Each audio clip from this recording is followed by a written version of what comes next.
స్వాగతం స్ఫూర్తి Indian news. Medak జిల్లా రాజకీయాల్లో వేడి పెరుగుతోంది.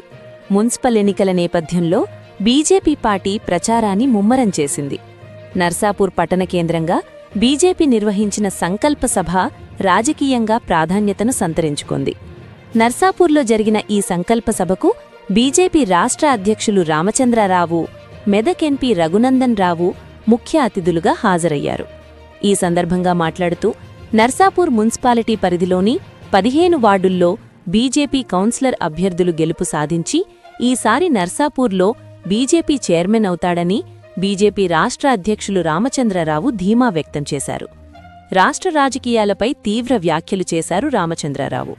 రాష్ట్రంలో ప్రస్తుతం మంత్రిస్థాయి కుంభకోణాలు నడుస్తున్నాయని, అలాగే ఫోన్ ట్యాపింగ్ వ్యవహారంపై ప్రశ్నలు సంధించారు. ఎవరైనా ఫోన్ ట్యాపింగ్ను 2 సంవత్సరాల పాటు నడుపుతారా అంటూ ఆశ్చర్యం వ్యక్తం చేసిన ఆయన, ఈ వ్యవహారంలో కాంగ్రెస్ బీఆర్ఎస్ పార్టీల మధ్య చీకటి ఒప్పందం ఉందని ఆరోపించారు. ఒకరినొకరు కాపాడుకునే రాజకీయమే ప్రస్తుతం రాష్ట్రంలో నడుస్తోందని మండిపడ్డారు. అదేవిధంగా నర్సాపూర్ పట్టణానికి సంబంధించిన స్థానిక సమస్యలపై కూడా హామీలు గుప్పించారు. నర్సాపూర్లో కోతుల బెడదను పూర్తిగా నివారిస్తామని, ప్రజలను తీవ్రంగా ఇబ్బంది పెడుతున్న పారానగర్ డంప్యార్డ్ను అక్కడి నుంచి తొలగించేందుకు పోరాటం చేస్తామని స్పష్టం చేశారు. నర్సాపూర్ను అన్ని రంగాల్లో అభివృద్ధి చేస్తామని, మౌలిక సదుపాయాలు, పారిశుద్ధ్యం, పట్టణ సౌందర్యం, అభివృద్ధి పనుల్లో బీజేపీ పాలనలో స్పష్టమైన మార్పు కనిపిస్తుందని రామచంద్రరావు ప్రజలకు భరోసా ఇచ్చారు. ఈ సభలో మాట్లాడిన మెదక్ ఎంపీ రఘునందన్ రావు కూడా కేంద్ర రాష్ట్ర రాజకీయాలపై ఘాటు వ్యాఖ్యలు చేశారు. బీజేపీ నాయకులు, కార్యకర్తలను పోలీసులు ఇబ్బంది పెడితే తాము ఊరుకునేదు లేదని హెచ్చరించారు. రానున్న రోజుల్లో రాష్ట్రంలో బీజేపీ ప్రభుత్వం ఏర్పడటం ఖాయమని, అందుకు ఈ మున్సిపల్ ఎన్నికలే తొలి అడుగుగా నిలుస్తాయని వ్యాఖ్యానించారు. మొత్తంగా నర్సాపూర్లో జరిగిన బీజేపీ సంకల్ప సభ మున్సిపల్ ఎన్నికల ప్రచారానికి ఊపు తీసుకొచ్చింది. ఒకవైపు అధికార పార్టీలపై ఆరోపణలు, మరోవైపు స్థానిక సమస్యల పరిష్కార హామీలతో నర్సాపూర్ రాజకీయ వాతావరణం మరింత వేడెక్కింది. ఇక రానున్న రోజుల్లో ఈ రాజకీయ ప్రచారం ఏ దిశగా వెళ్లనుందో, ప్రజలు ఎవరికి పట్టం కట్టనున్నారు అనేది ఆసక్తికరంగా మారింది. పొలిటికల్ రిపోర్ట్ స్ఫూర్తి ఇండియా న్యూస్ ఉమ్మడి మెదక్ జిల్లా ప్రతినిధి ఎన్ రాజుగౌడ్ అందించిన నివేదిక. స్టేట్యూన్ స్ఫూర్తి ఇండియా న్యూస్. ఇది సామాన్యుడి చేతిలో అస్త్రం. మన ఛానల్ను సబ్స్క్రైబ్ చేయటం మర్చిపోవద్దు.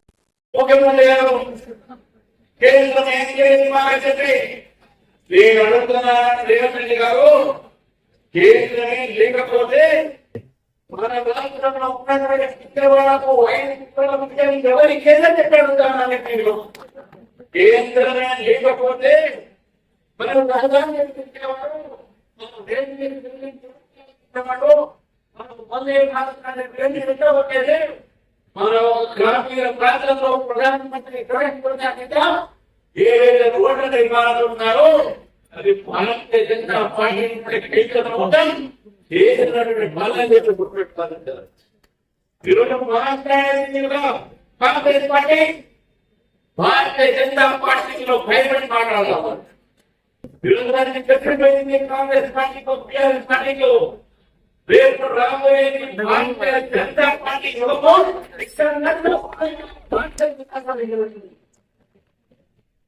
భారతీయ జనతా పార్టీ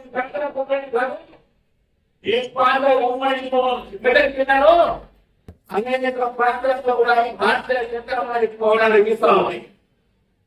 కాంగ్రెస్ పార్టీ ధైర్యం ఎంత ఉన్నది,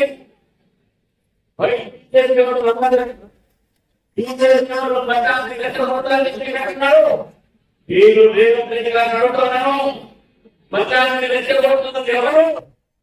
మీరు కాదా? ఎన్నికలు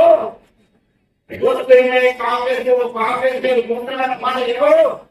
రేవంత్ రెడ్డి గారు కాదా? దేవాలయాన్ని కూడగొట్టి కూడగట్టే ప్రజలు తేలిందే ఇది ప్రభుత్వం కాదా? ఈ మతం మీది కాదా? ఎన్నికలు నిర్వహించాలని ప్రభుత్వం మీది 100 రోజుల్లో వాటిని చేసి పంపిస్తున్నారు. దేశంలో కాంగ్రెస్ నాయకులతో టీఆర్ఎస్ నాయకులతో స్నేహబంధం ఉన్నది. ఆ స్నేహబంధం వల్లనే జరుగుతూ ఉన్నాయి. ఈరోజు కాళేశ్వరంలో కూడా ఈరోజు కొత్త భాగం మాత్రమే దానికి పైన విచారణ జరుపుతా ఉన్నారు. కాళేశ్వరం కుంభకోణం మీద అభివృద్ధి జరగలేదు. ఏదైనా మాట్లాడితే సిద్ధేకి చేసేవారు. కాళేశ్వరం అభివృద్ధి కాదు, కొన్ని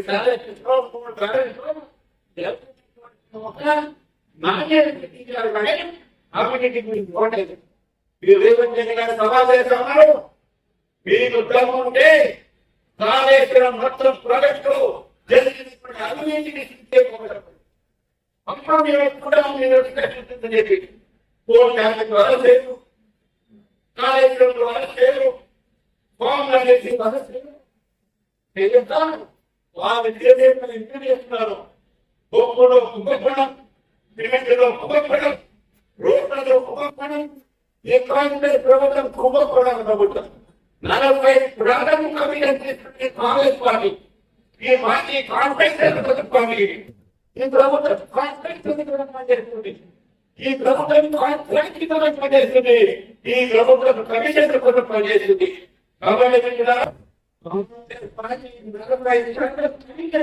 కాబట్టి అవినీతి అర్థం చేయాలన్నా, అవినీతి పాలన కావాలన్నా, అవినీతి కావాలన్నా బీజేపీని గెలిపించాలని చెప్పి అందరి కోర్టు అది జరుగుతున్నది.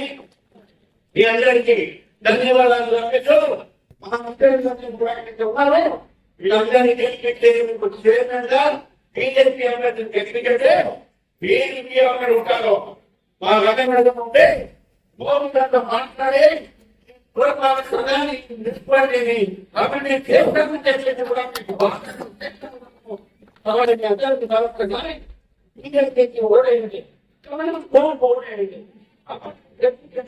తెలంగాణని తెలంగాణని రక్షించుకోవాలంటే కేవలం బీజేపీ మాత్రమే గెలిచేస్తుంది. కాబట్టి మనం తెలంగాణని రక్షించుకోవడానికి మన పిల్లలు ప్రకటించకపోయినా బీజేపీకి ఓటు ఏంటే కారణం ఓటు గెలిపించని చెప్పి అందరి కోర్టు ఈ అవకాశం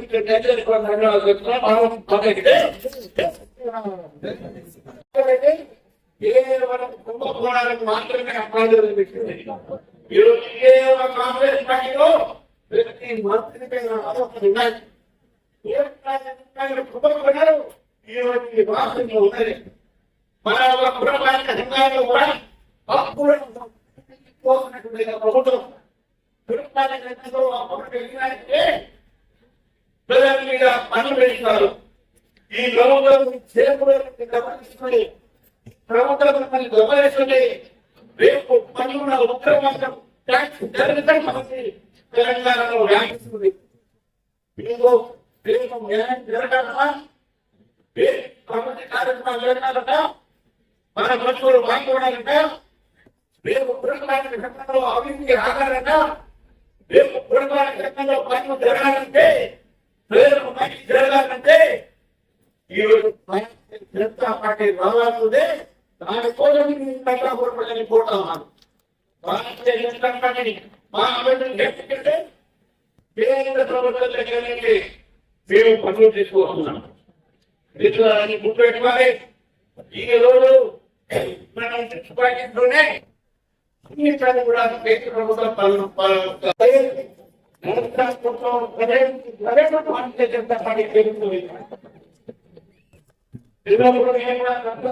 వచ్చామని మా అందరూ దీపావళి ప్రాంతంలో నాకు ఎప్పుడు కూడా నా గుడిలో నేను ఎప్పుడు కూడా బ్రతకపోలేదు. అప్పుడు గ్రామం ఉంటే ఇప్పుడు తీసుకోవట్లేదు. పర్యటన మున్సిపాలిటీ నిర్మాణం చేయడానికి బాధ్యత ప్రభుత్వాలని రాష్ట్ర ప్రభుత్వము మన రాష్ట్ర ఈ రోజు నగరానికి పోతాను విషయాన్ని గుర్తుపెట్టుకోవాలి. ఏడు చూసినా ఈ రోజు దేనికి శిక్షణ లేవు, లేదు. గర్భిణీ కూడా భారతీయ చేసినటువంటి కార్యక్రమం లేదు. అంతే విధంగా ఏంటంటే సమస్యలు కరెంట్ సమస్యలు సహా ఎన్నో సమస్యలు ఈరోజు పట్టణ ప్రాంతాలు ఎదుర్కొంటున్నారు.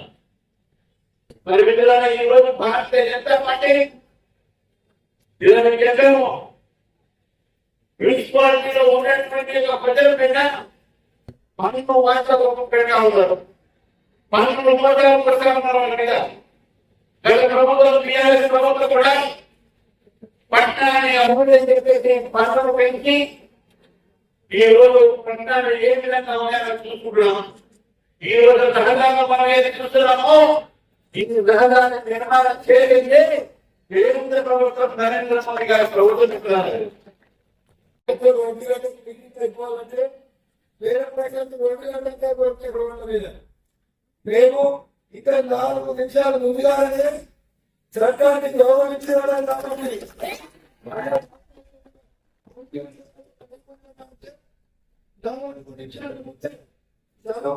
కాబట్టి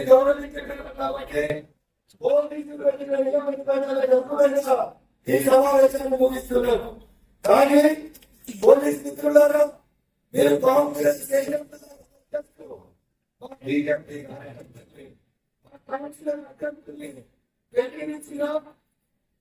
ప్రవర్తించిన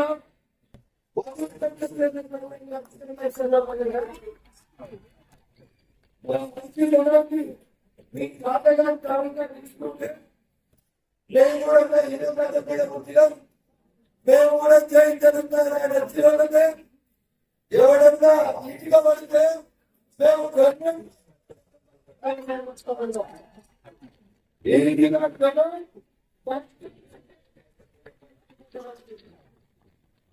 మంచి ఉంటే మేము కలిసిపోతాం. తేడా ఉంటే గొప్ప పెట్టాలి. ఏం చేస్తారంటే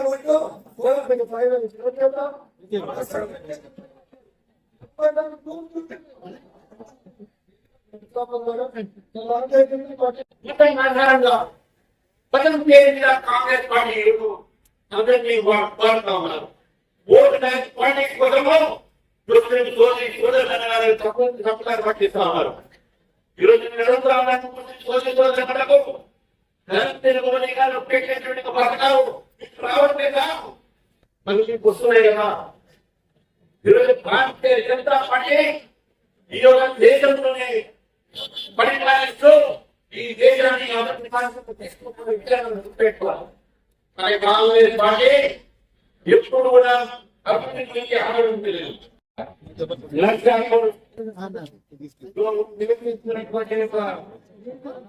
సోదరి మండలకు మీడియా మిత్రులకు చాలా సంతోషం. దేవుడు